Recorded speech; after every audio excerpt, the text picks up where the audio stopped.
On philosophers and scientists using old words, Paul Austin Murphy. 1. Introduction. 2. PMS, Hacker Against New Uses of Old Words. 3. David Chalmers on Stipulation. 4. Information and Computation. 5. Philosophy. 6. Consciousness. 7. Existence. 8. Thinking and cognition. Philosophers and scientists often use old words in new ways. Indeed, they often use old words in very peculiar and particular new ways. Think of how scientists use the words string, as in string theory, time, particle, spin, as in a particle's spin, information, wave, as in a wave's wave, in wavefunction, code, as in the genetic code, packet, as in wave packet, vacuum, beauty, proof, chaos, memory, as in a computer's memory, and so on. Now also, think of how philosophers use the words truth, world, existence, see later, object, representation, meaning, realism, concrete, imply, world, and so on. Yet it just so happens that some philosophers don't like the way other philosophers and scientists use old words in new ways. This position dates back to the Thomas Reid in the 18th century, or perhaps even further back than that. Or at least such philosophers don't like specific examples of philosophers and scientists using everyday terms in novel and peculiar new ways. PMS Hacker. The English philosopher PMS Hacker believes in what's called the linguistic therapeutic approach to philosophy. As originally advanced by Ludwig Wittgenstein, Hacker believes that the words and concepts used by everyday people should be taken as given by philosophers. Consequently, he sees the role of philosophy, as did Wittgenstein, as one of dissolving or resolving philosophical problems by examining, among other things, how words are actually used in everyday life. More precisely, Hacker deems such philosophical problems to be primarily conceptual in nature. To him, this also means that these problems can be dissolved or resolved purely by linguistic analysis. Clearly, this philosophical stance is related to what was once called ordinary language philosophy. This was a philosophical stance, rather than a specific school, which saw traditional philosophical problems as being rooted in the misunderstandings philosophers make when they distort or change everyday words. The upshot was that, to use the words in the title, using old words in new ways can often create philosophical problems, not solve them. Hacker himself holds a very strong position on the philosophers and scientists who use old words or terms in ways that are radically at odds with everyday usage. So, just to give a taster of this, here is a handful of passages from Hacker's Languages, Minds, and Brains contribution to the book Mind Waves. But, of course, there is no picture in the visual cortex representing what we see. There are no symbols in the brain that by their array express a single proposition, let alone a proposition that is known to be true.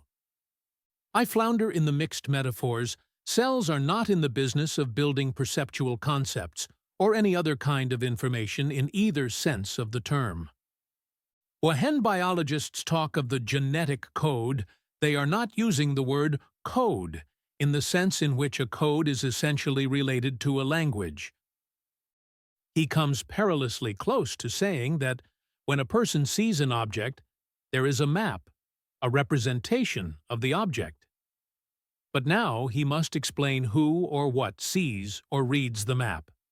If it is neither the mind nor a Gnostic cell, what can it be? Yet despite all the above, philosophers and scientists aren't the only culprits here. We are too. That is, everyday words often take on new meanings. Indeed, it's a commonplace to state that language changes and adapts.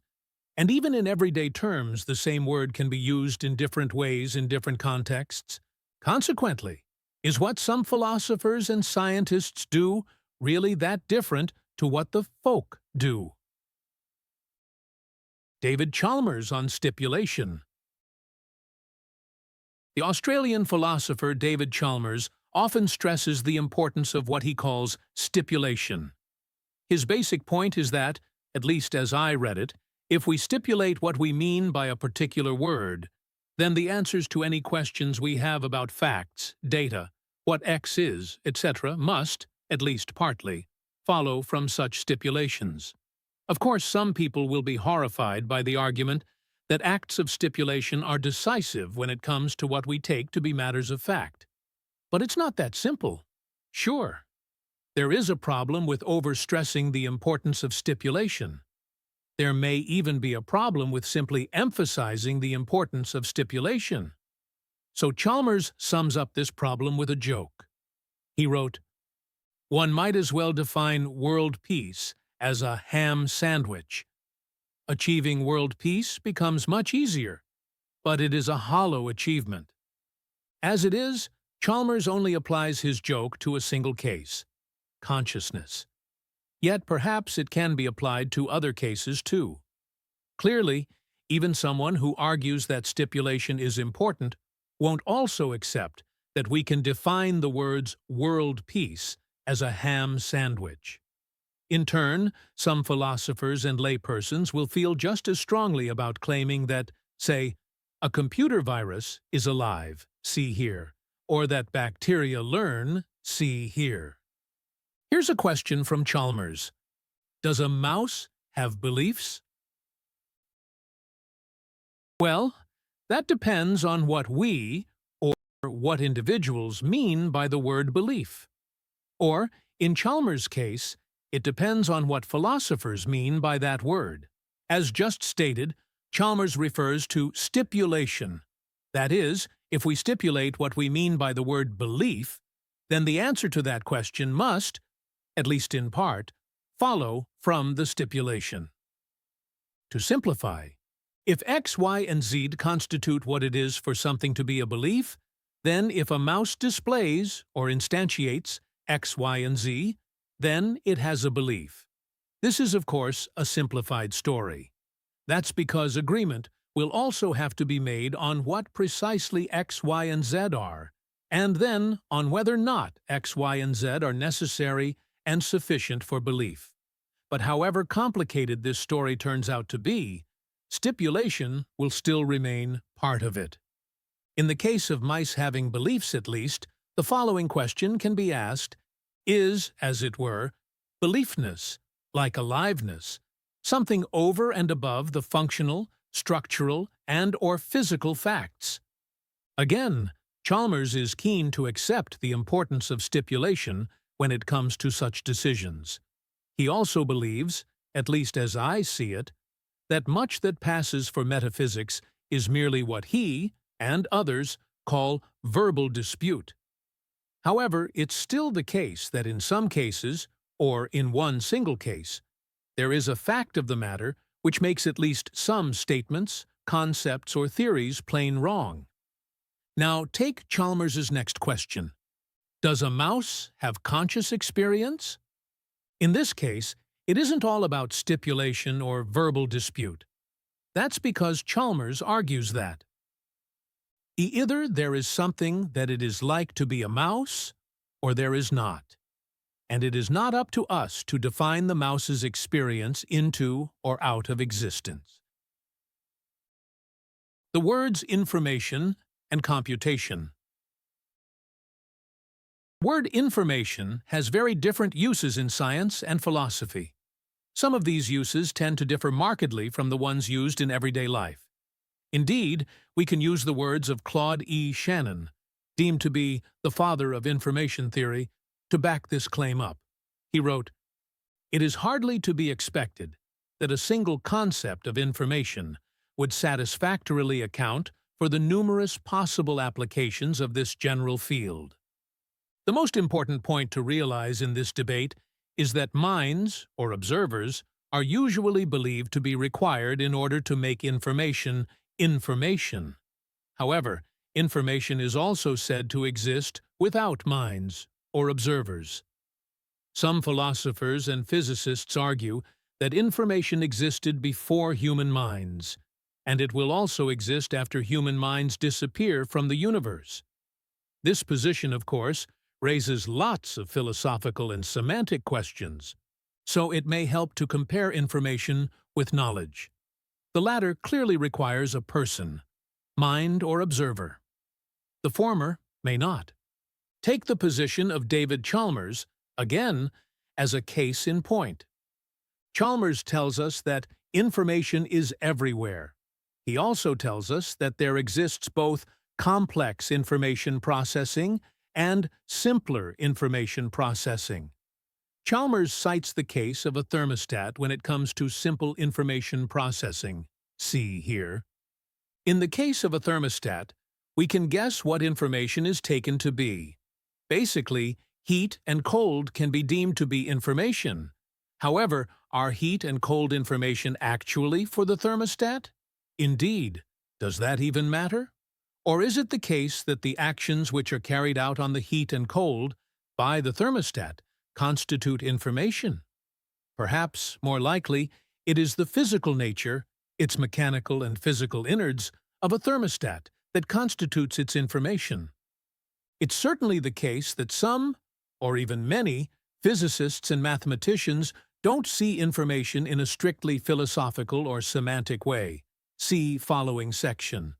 For example, in contemporary physics, such things as particles and fields are seen in informational terms. As for thermodynamics, if there's an event which affects a dynamic system, then that too can read as being informational input into that system. Information may well become information for us to such physicists. However, it's still information before it becomes information for us. Perhaps all this simply boils down to the particular definitions of the word information. What I mean by that is the way that some physicists define the word will make it the case that information needn't be, in John Searle's terms, observer-relative. On the other hand, the word information can be defined to make it the case that information must be, or always is, relative to persons or minds. Is there anything more to this dispute that rival definitions? The American philosopher John Searle has just been mentioned. So now let's look at his position on the words computation and information. The word computation. John Searle has a problem with the overuse of the word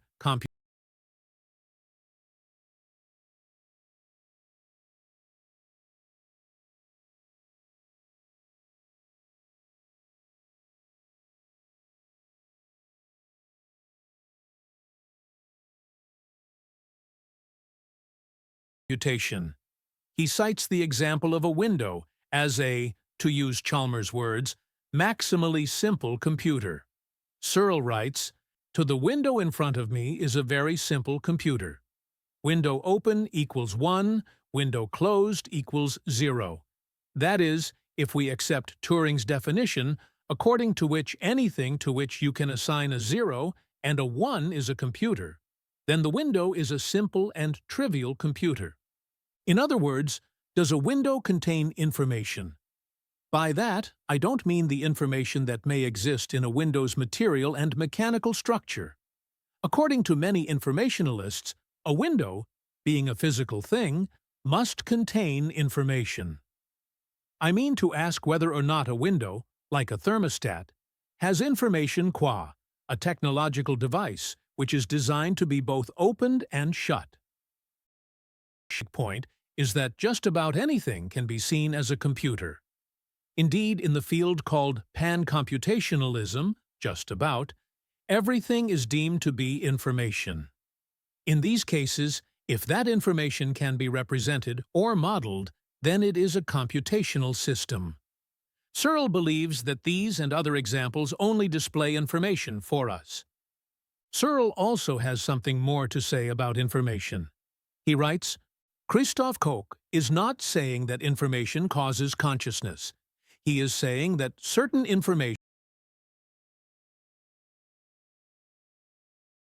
just is consciousness. And because information is everywhere, consciousness is everywhere. Searle has a problem.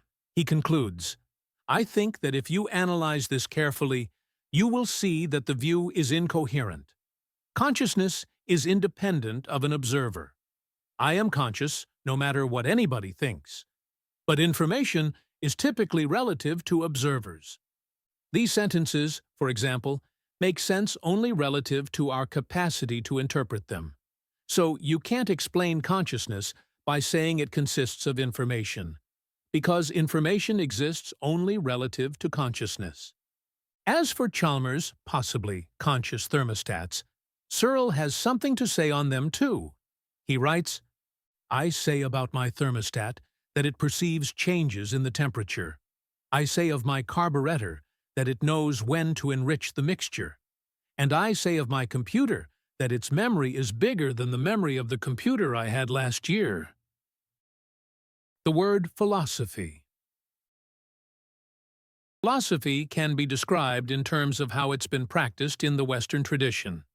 Alternatively, the word philosophy can be defined simply in terms of dictionary definitions or even according to its etymology.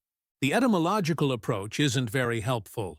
In basic terms, saying that the Greek word philosophia or philosophia means love of wisdom doesn't help us much. In addition, saying that philosophy was simply the study of all examples of knowledge, at least for some ancient Greeks, isn't going to get us very far either. For a start, it simply raises the question, what is knowledge? The English philosopher Bertrand Russell seems to have believed that when it comes to the definition of the word philosophy, one can't help but be pragmatic about the issue. In his The Wisdom of the West, Russell wrote, "Definitions may be given in this way of any field where a body of definite knowledge exists, but philosophy cannot be so defined. Any definition is controversial and already embodies a philosophic attitude. The only way to find out what philosophy is to do philosophy." So it can now be said that this problem is also the case with the definitions of many other words. That's unless one simply stipulates the following. This is how this dictionary, or any S, defines the word W. Thus, when it comes to the word philosophy at least, philosophers using this old word in new ways shouldn't be too much of a problem when considering the fact that the old definition or etymology has become very vague and unhelpful. The word consciousness. There have been countless definitions of the word consciousness. There have also been hundreds of books on consciousness. Discussing consciousness can often be pointless because the disputants are nearly always talking about different things when they talk about it. More relevantly, they define the word consciousness in very different ways. What's more, many who talk or write about consciousness never actually get around to defining the word consciousness at all. True, they may have their own tacit or unexpressed pet definitions deep within their minds. However, they rarely explicate or articulate such definitions precisely or in any detail. So perhaps it would also be wise to adopt a deflationary view of the word consciousness.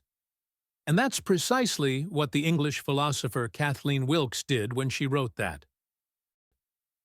Consciousness is best seen as a sort of dummy term like thing, useful for the flexibility that is assured by its lack of specific content.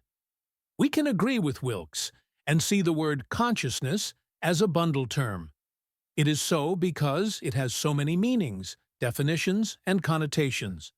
However, if the word consciousness is indeed a dummy term or bundle term, then surely spending any time on neat definitions may seem a little pointless.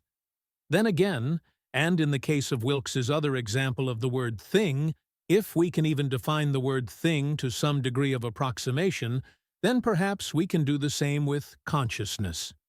Historically speaking, the psychologists James Ward and Alexander Bain, writing at the end of the 19th century and as quoted by Edward Titchener, took a strong line against this ostensible liberalism or pluralism toward the word consciousness. Ward and Bain believed that it's precisely the fact that this word is a dummy term which traps us in the mud. They wrote, "Consciousness is the vaguest, most protean, and most treacherous of psychological terms." With words like that, one can see how it didn't take long for behaviorism to take up its almost hegemonic position, at least as regards consciousness, in psychology and philosophy in the 1920s and beyond. In addition, judging by Professor Ward's use of the word protean, one can also conclude that not only did he believe the word consciousness to be vague, he also believed that it's often made to mean whatever any writer, philosopher, or layperson wants it to mean. Think here of how spiritualists or New Agers use the word consciousness. Thus, as a result of all this, the American philosopher and psychologist William James, writing at roughly the same time as Ward, didn't offer his readers a single definition of the word consciousness in his long and well-known book, Principles of Psychology. And a little later, in 1913, John B. Watson had this to say, in his paper Psychology as the Behaviorist Views It, on the word consciousness. The time seems to have come when psychology must discard all references to consciousness. This suggested elimination of states of consciousness as proper objects of investigation in themselves will remove the barrier from psychology, which exists between it and the other sciences. Of course, Watson wasn't too concerned with the definitions of the word consciousness. Instead, he had a problem with consciousness itself. That problem was its non-scientific status. However, there's a connection to be made here. Perhaps the philosophical positions on consciousness are multifarious and vague precisely because of the non-scientific, that is, private, nature of the subject matter. If consciousness were as intersubjective a phenomenon as a cat or a neuron, then perhaps we wouldn't have so many multifarious and vague definitions. Now, let's bring this discussion a little more up to date and discuss the American philosopher Daniel Dennett for a moment. He's generally thought of as rejecting consciousness entirely, yet he doesn't see it that way himself. Why is that? The main reason is that he uses the old word consciousness in very new ways. The first thing that many people may claim about Dennett's position on consciousness, or what he takes consciousness to be, is that he doesn't define the word consciousness at all. He either tells us what it's not, or, at least according to his detractors, he talks about something else entirely. For example, he refers to such things as functions, brain processes, behavior, verbal reports, evolution, engineering, and the like. If all the above is the case, then why should there be any problem whatsoever if a philosopher or scientist uses the word consciousness in a completely new way? Or, less problematically, why should there be a problem if a philosopher or scientist uses it a way that some people, or even many people, find disagreeable? Now let's move on to a word from metaphysics, existence. The word existence. Here's a relevant passage from the American philosopher Michael J. Lew. As Alvin Plantinga sees the claim of a possibility like Lewis that there exist things that do not actually exist verges on the incoherent. For according to Plantinga, the only concept of existence we have is that of a thing that actually exists. What did David Lewis mean by the word existence? Does it matter if Lewis's usage differs from the everyday definition of that word? Indeed, does an everyday definition of the word existence so much as exist in the first place? Specifically, is Lewis's claim really incoherent? His claim may be false or metaphysically flawed, but is it necessarily incoherent? Well, that entirely depends on how Lewis, philosophically, used the word exist. And because Lewis used the word exist in a very specific way, and in turn he argued his case as to why he used it in that specific way, then his position might not have been incoherent at all. What's more, Alvin Plantinga must have known that Lewis was using the word exist in his own very specific and technical way. That's partly because Plantinga himself was using the word exist in his own specific and technical way. Indeed, Plantinga was certainly using other everyday words in his own very specific and technical ways. This means that Plantinga's employment of everyday terms is just as bewildering to the layperson as Lewis's. If, in this case at least, perhaps slightly less so. That said, Plantinga's problem was that his usage, or his actual metaphysical position, of everyday words didn't tie in with Lewis's. More specifically, Plantinga is wrong to claim that there is only one concept of existence. There is no single concept of any given word or term. It's true that some people's concepts may be perverse or simply wrong, but that's a different issue entirely.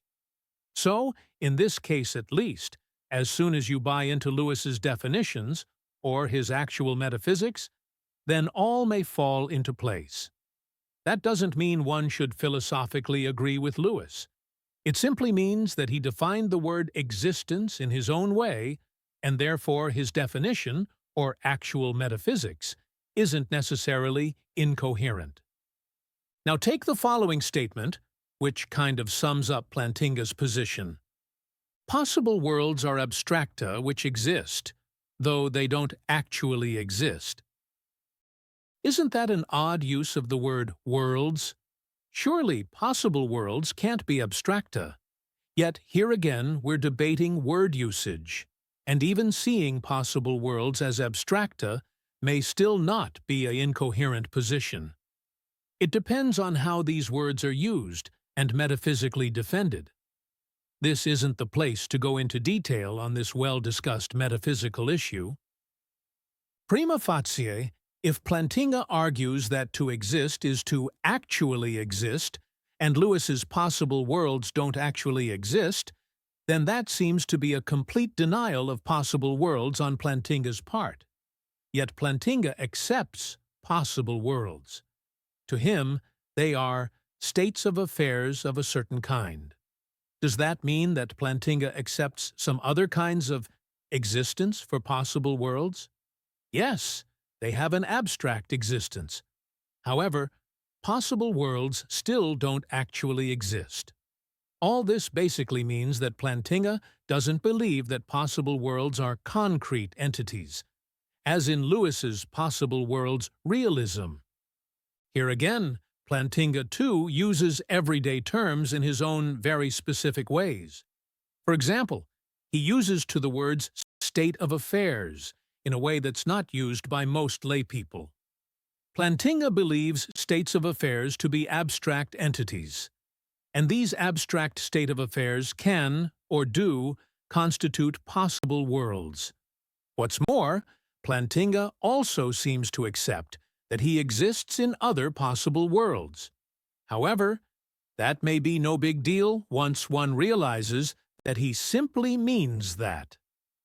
There are possible worlds other than the actual world which are such that had any of them been actual, I would have existed.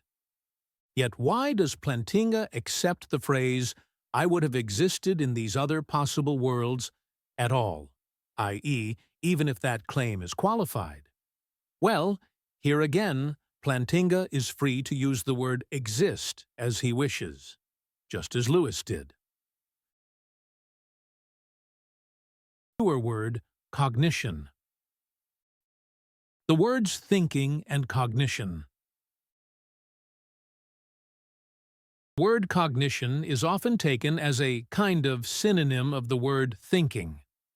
In 1966, Ulrich Neisser, the father of cognitive psychology, wrote these words. The term cognition refers to all processes by which the sensory input is transformed, reduced, elaborated, stored, recovered, and used.